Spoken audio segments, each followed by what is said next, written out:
So, can you tell me a little bit more about your inclusion of disabled characters in your writing? Yeah, absolutely. So this is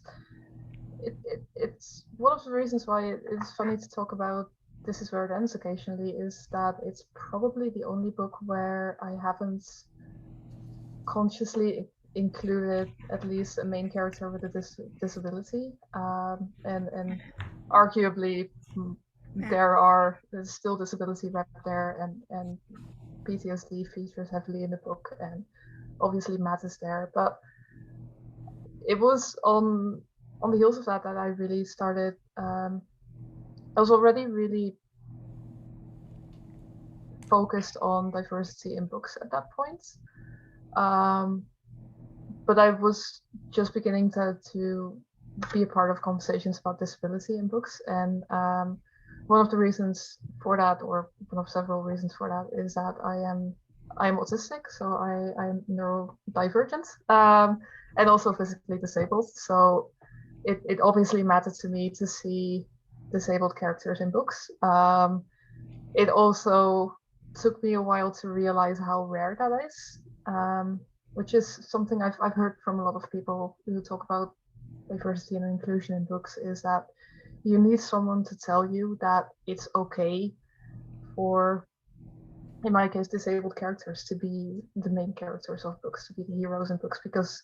growing up I was so used to not seeing disability represented that it literally took me a while to figure out that, oh wait, this is something I can do, and also needs to do, because it's bizarre to think that so many readers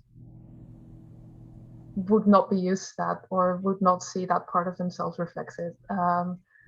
So I think around about the time that This Is Where It Ends came out was also the time where, in the context of those broader conversations, I really wanted to focus more on ways in which like disability could be included in fiction, or was included in fiction. And I think one of the two main ways I did that immediately after This Is Where It Ends is writing Before I Let Go, which deals with disability, but it also deals with how we talk about disability, how we talk about mental illness specifically. So it was kind of it was a book about friendship, and it's also a bit of a commentary on um,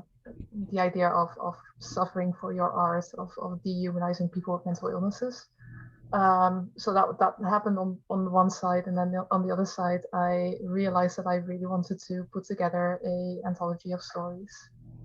specifically focused on disabled main characters.